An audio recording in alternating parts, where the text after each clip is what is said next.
Welcome, Impactful Parents. Today we're going to talk about the one thing that every parent should be doing every single day to help create a better connection and improve discipline.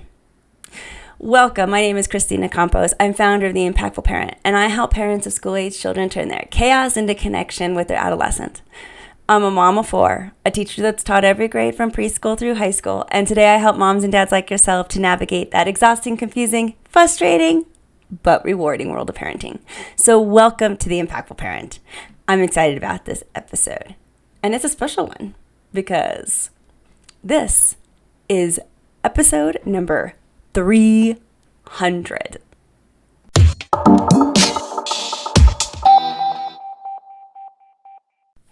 Welcome, Impactful Parents. I'm glad that you're here. Today is another one of those off the top of my head episodes where there is no video editing and I am just speaking off the fly, off of topics that I enjoy and I think that are thought-provoking. So I hope you enjoyed today's episode.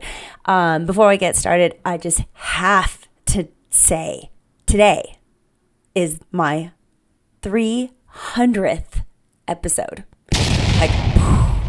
I can't believe it. 300 episodes. For those of you who don't know, to get to 300 episodes as a podcaster is very small percentage of people. Most people quit way before that, and they don't create so many episodes. I can't believe it's already been 300. Wow, right? So if you're new, welcome. There's so much to see. Everything is actually housed inside the Impactful Parent app, which I always encourage everybody to download because it's absolutely free and just for parents of school-age children, just to use as a resource. So it's like, why not? It's free. But let's take a look at some of my early episodes for those of you who have been with me for a while. My first episode was called Impactful Parenting. I'm not even too sure what I talked about. I'm sure I did like my origin story or something like that. That sounds like something I would do. But some of my earlier episodes, if you ever want to go back and look at them, I just wanted to point out a few. I love Am I Screwing Up My Child? That was my second episode.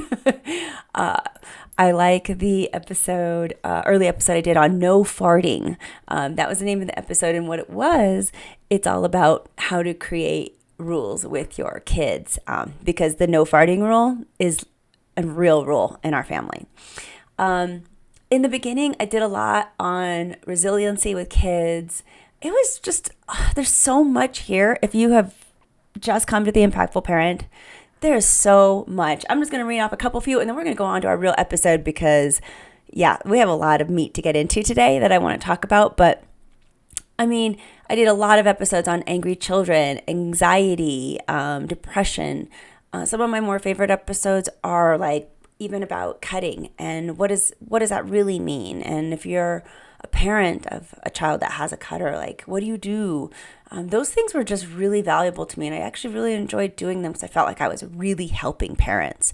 But there's also episodes like Life Beyond Children, taking care of yourself, lessons I've learned throughout the years, and just full of parenting hacks, right? How to have a healthier Halloween, all the great guest speakers I've had so far, how to calm kids down. Oh my goodness. Take a look. 300 episodes. A lot of people ask me, well, what's your favorite one, right? I don't know if I have a favorite. I really like I said, those ones that are kind of deeper. One of my favorites, I think, was Sex, Drugs, and Peer Pressure. I really enjoyed making that one. I feel like it was very valuable on how to talk to kids about sex, drugs, and peer pressure. And that's for an older child, maybe one that's in high school or going off to college. My least favorite episode, they're not all good. Probably, I don't know, maybe one of these that I'm even talking off the fly because I'm not editing at all and I'm not taking out so much. Sometimes I feel like these episodes could be a little rough. Okay, but let's get into today's episode. And I want to talk today about this a TikTok video that I saw. It's by upd.podcast is where I got this from. And I want to play this video and I want to talk about it with you. And I want to hear, what do you think about it? Broke down the difference between sons and daughters. A son is always asking, am I enough to a dad? Am I enough? And it's your responsibility to just say to them, not only are you enough, you're so much more. And a daughter is saying, am I lovely? And the response to that is, of course you're lovely, but you're so much more. And that's where that piece comes in, where when you're doing any course correction for your kid, any age, it needs to be this definitive, that's below you.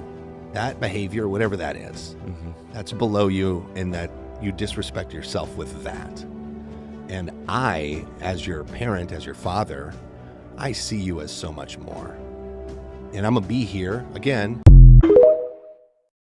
The point of this video, which I think can be so quickly overlooked, is how important it is to make your child feel good. It's so important. How can you make your child feel good today? Because when kids feel good about themselves, then a lot of the discipline and the bad behaviors, it all falls to the side. And yet parents, I don't feel like we put enough emphasis in our parenting in this subject. How am I going to make my child feel good today? How am I going to raise my child up to be, confident today, or, whatever that new emotion they need to grow. And honestly, it's probably one of our jobs as a parent. But what do we talk about instead? We talk about, we need to discipline our kids. We need to guide them over here. We coach them. And I always say we coach our kids. But we forget that fundamentally, one of our jobs is to make our kids feel good about who they are, about the things that they try, even about their mistakes. It's our job to show them how to learn from all those not so great choices. And if you think about it, every person that you as a parent look up to, you admire in this world, I mean, don't they make you feel good about yourself? We are naturally, as humans, attracted to people who make us feel amazing. It's one of the theories that people have about love, right? That, it's just chemical reactions. Yeah. You don't really love somebody, is a theory. You love how that person makes you feel. And that's what you want forever, is however that person makes you feel, that's what you want. That's what you fall in love with. And I think there's some truth in that theory, that statement, that we can't help but want to be around someone who makes us feel good. We can't help but want to listen to somebody who we just admire and think, we feel more inside of ourselves around certain people who lift us up. Now, don't you want to be one of those people for your kid? Your child, you want to be one of those people that when they're around you, they feel good? Wouldn't a lot of the discipline then be so much easier because they'd want to listen to you? This all goes back to that fundamentally creating this great relationship with your child that you need across the parenting board, whether things are going well or not going well. You need that camaraderie and that relationship with your child, especially when they're a teenager. But all of this starts when they're young, when they're just babies. How do we lift our child up to feel good around us all the time? We know we don't want to be around parents or people who nag at us, that make us feel tired, that make us feel lazy, that make us feel like we're not good enough. Of course we don't want to be around those people. Of course we're going to act like it's a drag. And of course we're going to push back. So then I ask you, if you're listening to this, two things. One, is that how you make your child feel? And of course, it's an internal question that you got to like ponder and really think about today. And second, hey, how am I going to make my child feel good today? What can I do? You know, we just trust people who make us feel better. So let's get into a little bit of how can I make my child feel good today? Because, okay, great, Christina. Thanks for bringing this up. I realize now I need to compliment my kid more, be more whatever to my child so they can lift them up. How do I do that? Especially if you have a teenager who's already pushing back, who's already not wanting to socialize with you, doesn't want to hang out with you because you don't have that relationship. And I would say you need to start small and you need to journal. I hate journaling too. I get it. It's not something I want to do as part of my day. I'm tired. It's the last thing I want to do. But I do think that journaling has a massive value when it comes to wanting to make improvement in an area of your life and being able to track that. Because otherwise, the improvements are so baby steps, you don't see them. It's like watching your child grow. You don't watch them grow just one day, all of a sudden they're just bigger, right? But along that journey, it's really frustrating because you're like, are you growing yet? I mean, can you eat some vegetables? But it's hard to see. And that's what the journal does. The journal allows you to track all the baby steps so that you can see that today is better than yesterday and this week is better than last. So I would go there if you can, especially if you need that encouragement. And then look at, how do you love your child? Let's talk about love languages, right? Gary Chapman's love languages. There are 5, of course, out of my 300 podcasts. I have some podcasts on this. So you could totally look those up. Just search it, my love languages. And you can do something for your child today within their love language. Even having them take the love language quiz, which is absolutely free at Gary Chapman's website, then you're just showing your child, hey, I care. I want to know how you like to be loved. Even that act is pretty awesome. So think about their love languages. Don't forget to compliment on character and not necessarily on something so superficial like looks, So instead of saying, you are so beautiful this morning, like, you're just a beautiful person. I love that. And you're talking, most of the time you say something like that, maybe to your daughter. Instead of telling her how beautiful she is, give her a skill set instead. This is where the character development happens. You're saying something like, I really like how savvy you were with picking out your outfit. You really know how to pull things together and make them unique to you. Or I like the efforts that you make. So you're complimenting on efforts and smarts and just ability. That's what you want to go for. For boys, a lot of times we want to compliment them on how smart they are. Oh, you're so smart. No. I value how you really take academics seriously. I value how you really know how to prioritize some of the more important things in your life, like school. I can't tell you how proud I am. Complimenting something like that instead of you're so smart, the weight of it, that's how you make your child feel good. And constantly, not saying I love you. I do, of course, kids want to say, I love you. But more than anything, how about I'm proud of you? Start replacing I love yous with I'm so proud. I'm so proud. I'm proud of you. And even when my kids are bad, can I tell you, I'm proud of them. I'll be proud of them for not making it worse. I'll be proud of them for coming around and learning the lesson behind it. Okay? Am I proud of the stupid mistake they made? Of course not. But there are opportunities to be proud of your child, even in times of behavior management. And my son is one of my children is the perfect example of this. And I use this technique with him all the time because I feel it is one of the most effective techniques for him in order to really create that bond, and also for behavior management purposes. He wants to do good for me because he has a good relationship with me. And that comes from all of these years of being proud and telling him the right things and lifting him up, right? But let's flip this around a little bit and tell you about an incident I had this week with this same kid. This same kid of mine is brilliant, okay? So he's super smart.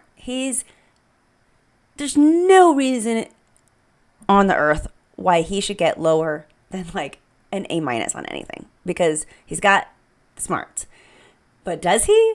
No, of course not. He's a kid and they don't always make the best choices. So there's a couple of grades right now that are less than par. And not to say that they're horrible, but I know that this kid can do so much better. I know that this kid has just botched a couple of assignments and needs help he needs to advocate for himself or retake something or navigate what happens when you make an error and you know that it's affecting you. Can you redo it? How do you make those efforts to correct an error in your life? And if not, after you make it, if you can't correct it, how do you deal with it, right? How do you deal with that low grade or that whatever the consequence of the choice that you made? That's what I'm dealing with at the moment. And so one of the things that I did is sit this kid down and say, I get it. You made some mistakes. You made some bad choices. Let's acknowledge that, right? We talked about what could have been better, how that, an evening of this and that could have been more geared toward academics to make a better grade, blah, blah, blah. Okay, so we can learn from our mistakes. Bam, this is what we did wrong. You identified it. Now it goes back to, hey, kid, all I care really about is your effort. And I know that this wasn't 100% of your effort. Like, we both know this wasn't it. And although I will love you, even if you fail this class, it hurts my heart a little bit to see you performing underneath your potential. And so I just want to let you know that I believe in you. I believe you can bring up your grades if you want to. If that's the choice you're going to make, I believe that you can put your mind to it and figure this out. I know that you can raise this up. I also know that it sucks right now to have a low grade, and you probably don't feel great about it. You probably might have even some embarrassment, but I believe you can turn it around. I think you can. Would you mind talking to me about that? About how maybe is that something that you want to do? And of course, he's like, of course I want to get better grades, Mom. And then I said, okay, so then let's talk about a plan. What can we do to make that happen? Because I know you can, like 100%. I know you can do this. So what do we need to do to get there? And as we continue this conversation, I'm disciplining my child. Did he have consequences for his bad choices? Of course he did. And some of those were natural consequences with the grade getting lower. But the behavior management part, the discipline part, it doesn't always have to be taking something away. It doesn't always have to be something really negative. For me, this discipline part was adding something. I added into his life, hey, I really, really believe in you. Let's capture a plan. I added into there some more work that he probably needs to get done in order to achieve his goal. And you'll bet that I'll be there every night by his side, trying to make him accountable for those goals. But in the end, I also have to realize that it's his choice. If he doesn't want to do it, I can't force him.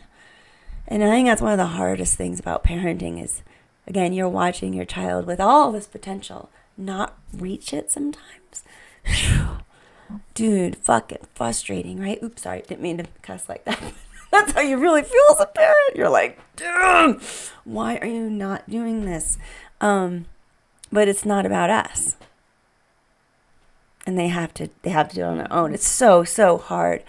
But be authentic in your actions. Be authentic that if you're going to be there for your child, you're really going to be there. The next day when your kid's trying to implement their plan of action of whatever it is you might be doing, you can't be too busy. You can't be like, oh, I would, but I got a meeting tonight. You got to be ready to be there for them. And there's this common theme, right, that's happening in this episode. I feel like today it's that we lift our child up and we're there for them. That's our goal. The goal is not necessarily to actually raise their grade, okay? You hope that happens. You hope that's a byproduct of the conversation and all the time you're going to put into this. But keep in mind that your goal is really to be there for them and lift them up. See, your goal needs to be the process too, not the end result, because you can't control the end result. If your kid says, no, I'm not going to, and they refuse and they only want to do what they're going to do, then you can resort to other forms of discipline, and that's fine. But in the end, as your child gets older, we have less and less control over their lives, and they do have more autonomy. And so we have to let them. Oh, it's so hard to let them. And if you haven't read Mel Robbins' Let Them book, it's a great read. I do agree with a lot of what she says in there. And it comes down to this let them. You have to let them live their life. Otherwise, they get bitter and mad at you, right? For being over controlling and too much. So keep in mind, goal is the process. You're there for them. You're lifting them up. So how are you going to do that today? I want to end today with an idea that I did many years ago with my own children for Valentine's Day, since that's coming up.